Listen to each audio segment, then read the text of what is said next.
What happens when one of Hollywood's most beloved comedians sits down for what should be a routine promotional interview only to find himself under attack from a host who seems determined to tear him down? Today, we're diving into an absolutely explosive exchange that had everyone talking.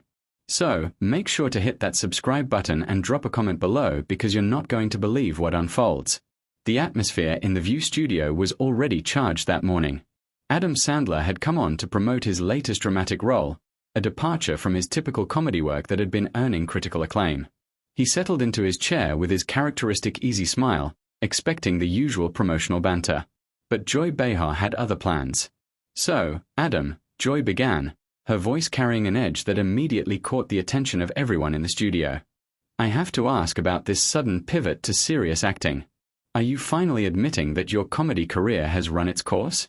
The question hung in the air like a blade. Sandler's smile faltered for just a moment before he recovered. "Well, Joy, I wouldn't say it's sudden. I've been doing dramatic work for years now, and I love exploring different aspects of storytelling. But let's be honest," Joy interrupted, leaning forward with a predatory gleam in her eyes. "Your last few comedies were absolutely panned by critics. Box office disasters. Are you just trying to salvage what's left of your reputation?" The other hosts shifted uncomfortably in their seats. Whoopi Goldberg shot Joy a warning look, but Joy was just getting started. Sandler maintained his composure, though viewers could see his jaw tighten slightly. "I think my fans would disagree with that assessment," Sandler replied carefully. "My movies connect with people and that's what matters to me. Not everyone has to like everything I do." "Connect with people?" Joy scoffed, her voice rising. "You mean connect with 12-year-old boys who think fart jokes are the height of comedy? When was the last time you made something actually intelligent, Adam?" The studio audience began to murmur uncomfortably. This wasn't the usual playful ribbing that guests expected on talk shows. This felt personal, targeted, almost cruel. Sandler's response was measured but firm. "Joy, I'm not sure why you're being so hostile here. I came on your show to talk about my new film, which deals with some pretty serious themes about family and loss. I thought we could have a conversation about that." "Oh, we can have a conversation," Joy shot back. "But let's have an honest one. Your so-called dramatic performances are just you doing your regular shtick, but with fewer laughs. You're not fooling anyone into thinking you're some kind of serious actor." The tension in the room was palpable now. Sandler's publicist, sitting off camera, looked like she wanted to intervene, but Sandler held up a subtle hand to stop her. "You know what, Joy?" Sandler said, his voice still controlled, but with a new hardness to it. "I've been in this business for 30 years. I've made movies that have brought joy to millions of people. I've worked with some of the most talented actors and directors in Hollywood. If you want to sit here and tear me down for whatever personal reasons you have, that's your choice. But I'm not going to sit here and let you disrespect my career or my fans." Joy laughed a sharp, bitter sound. "Personal reasons? This isn't personal, Adam. This is about calling out mediocrity when I see it. You've been coasting on the same juvenile humor for decades, making millions while real artists struggle to get their work seen." "Real artists?" Sandler's eyebrows shot up. "So, comedy isn't real art now. Entertainment isn't valuable. The movies I make employ hundreds of people. They give families something to laugh about together. They help people forget their troubles for a couple of hours. If that's not valuable, then I don't know what island." The other hosts tried to jump in and redirect the conversation, but Joy was relentless. "Please spare me the noble speech about helping families. You're making schlock and you know it. When was the last time you challenged yourself as a performer? When was the last time you took a real risk?" Sandler's composure was beginning to crack. His hands gripped the arms of his chair and his voice took on an intensity that surprised everyone watching. "You want to talk about taking risks, Joy? Let me tell you about risks. Every time I step in front of a camera, I'm risking failure. Every time I put myself out there for people to judge, that's a risk. And you know what the biggest risk is? Sitting across from someone who's supposed to be a professional interviewer and instead getting ambushed by someone who clearly has some kind of personal vendetta." The studio fell silent except for the sound of cameras continuing to roll. Joy's smile had turned cold and calculating. "A vendetta," she said slowly. "Or maybe just someone who's not afraid to tell the truth about Hollywood's golden boy who never grew up. That was the moment everything changed. Sandler leaned forward in his chair, his eyes locked on Joy, and when he spoke, his voice carried a quiet fury that made everyone in the studio hold their breath. "You know what, Joy?" Sandler said, his voice dangerously quiet.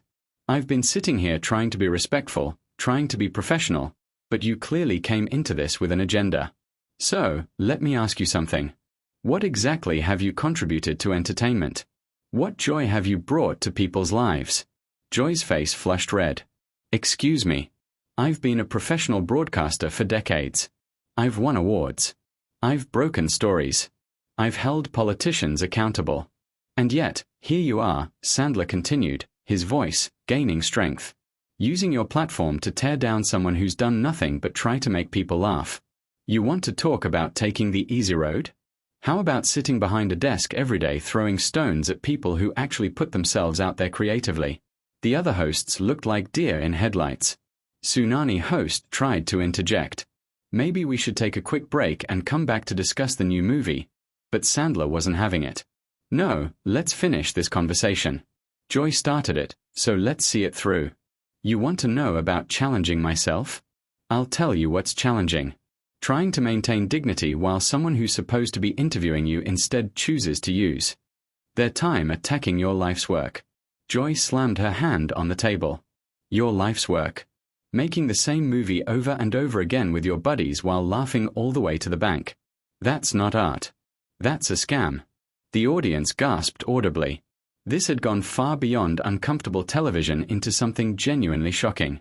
Sandler stood up from his chair, towering over the desk. "A scam?" His voice was incredulous.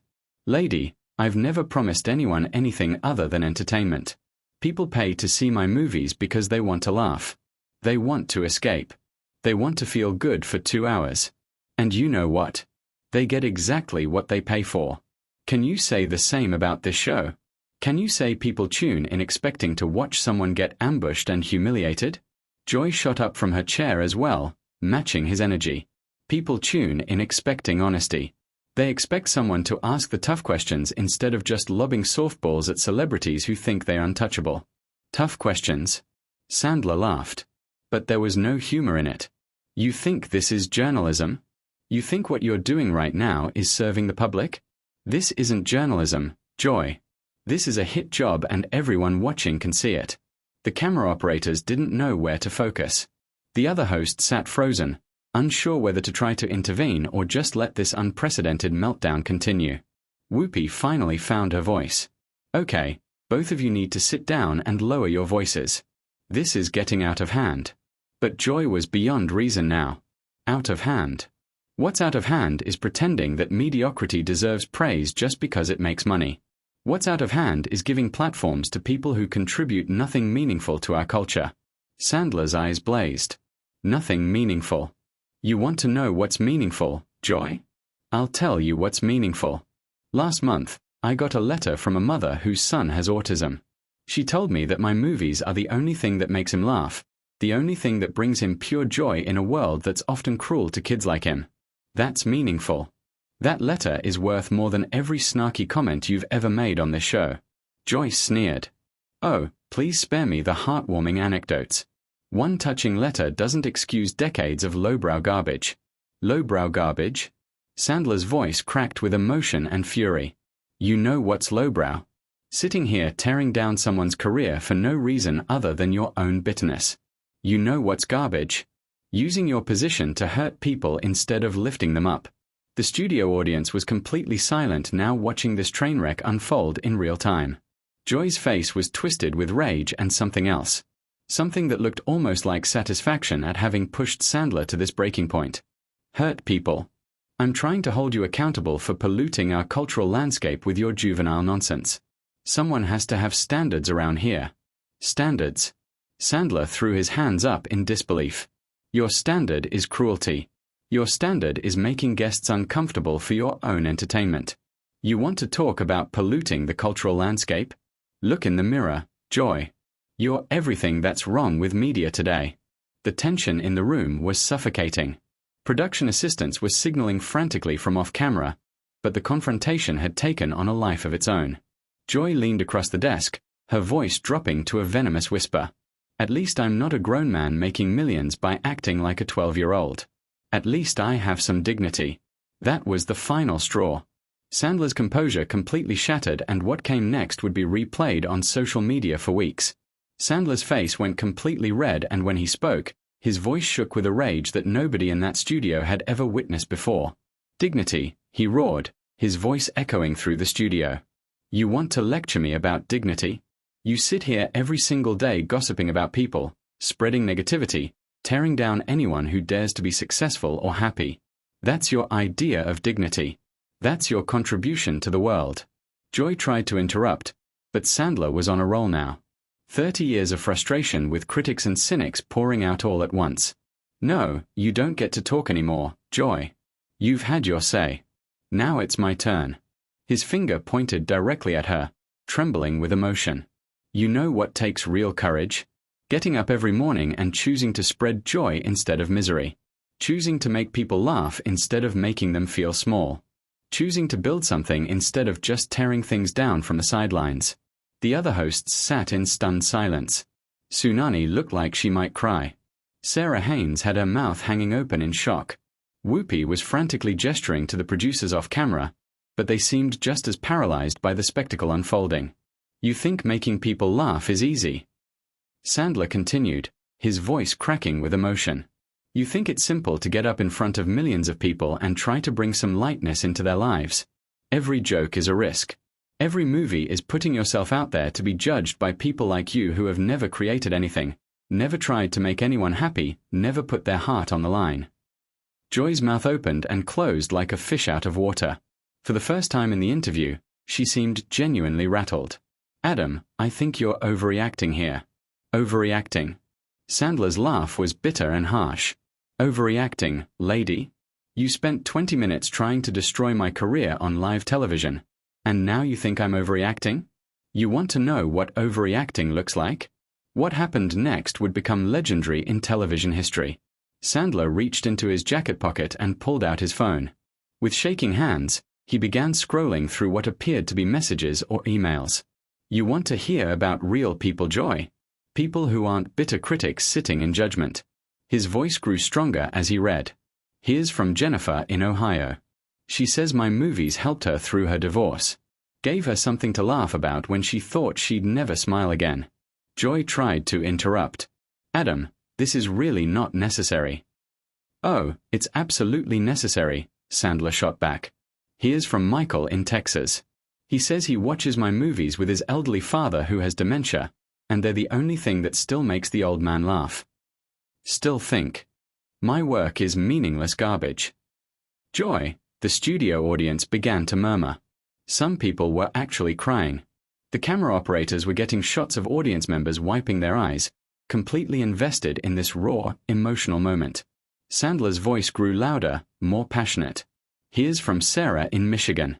She's a single mom working 2 jobs, and she says, my movies are how she unwinds after 14-hour days. She says they remind her that it's okay to be silly sometimes. That laughter isn't childish. It's necessary. Joy's face had gone pale. She clearly hadn't expected this turn. Hadn't prepared for Sandler to have ammunition of his own. You sit here in your comfortable chair, Sandler continued, his voice now booming through the studio, making 6 figures to tell people why they shouldn't enjoy things. But out there in the real world, people are struggling. People are hurting. People need reasons to smile. And if my stupid juvenile lowbrow movies can give them that, then I'm proud of every single one of them. The emotion in his voice was raw and genuine. This wasn't acting. This wasn't a performance. This was a man defending not just his career, but his life's mission. Joy finally found her voice again, but it came out smaller than before. I'm not saying people shouldn't enjoy entertainment, Adam. I'm just saying that as artists, don't we have a responsibility to challenge ourselves, to create something with substance? Sandler stepped closer to the desk, his eyes blazing. Substance. You want substance? Let me tell you about substance. Substance is a kid with cancer who laughs at one of my movies and forgets about his pain for 2 hours. Substance is a family sitting together in a theater, sharing joy instead of staring at their phones. Substance is choosing to put positivity into the world instead of cynicism. He paused, collecting himself slightly, but his voice remained strong. You know what lacks substance, Joy? This interview, this attack, this need to tear down someone who's never done anything to hurt you. That's what lacks substance. The studio was dead quiet except for the sound of cameras rolling and someone in the audience quietly sobbing. Even the production crew seemed transfixed by what they were witnessing. Joy made one last desperate attempt to regain control. Look, Adam, I think we got off on the wrong foot here. Wrong foot. Sandler's voice was incredulous. Joy, you didn't get off on the wrong foot. You came in here with both barrels loaded, ready to take me down for reasons I'll never understand. And you know what? You failed. Because at the end of the day, I know who I am. I know what I've contributed. And I know that when I go home tonight, I'll sleep peacefully knowing that somewhere out there, people are laughing because of something I created. He looked directly into the camera, addressing the audience at home. To everyone watching who's ever been told their joy doesn't matter, who's ever been made to feel ashamed for finding happiness in simple things, don't let anyone steal that from you. Life is hard enough without people trying to take away the things that make you smile. Then he turned back to Joy, his voice quiet but firm. And Joy, I hope someday you find whatever it is you're looking for, because this isn't it. Hurting people, isn't it? With that, Sandler walked off the set, leaving behind a stunned studio and a host who finally understood she had picked the wrong fight with the wrong person. The camera lingered on Joy's face, capturing a moment of what looked almost like regret before cutting to commercial. The interview would be dissected and analyzed for months afterward, becoming a perfect example of what happens when someone underestimates the power of genuine passion and the danger of unnecessary cruelty. It was a reminder that behind every public figure is a real person with real feelings, and that sometimes when pushed too far, even the nicest people will fight back. So, what did you think of that explosive confrontation? Drop a comment below and let me know. Have you ever had to stand up for yourself against someone who was trying to tear you down? And don't forget to hit that subscribe button for more incredible stories like this.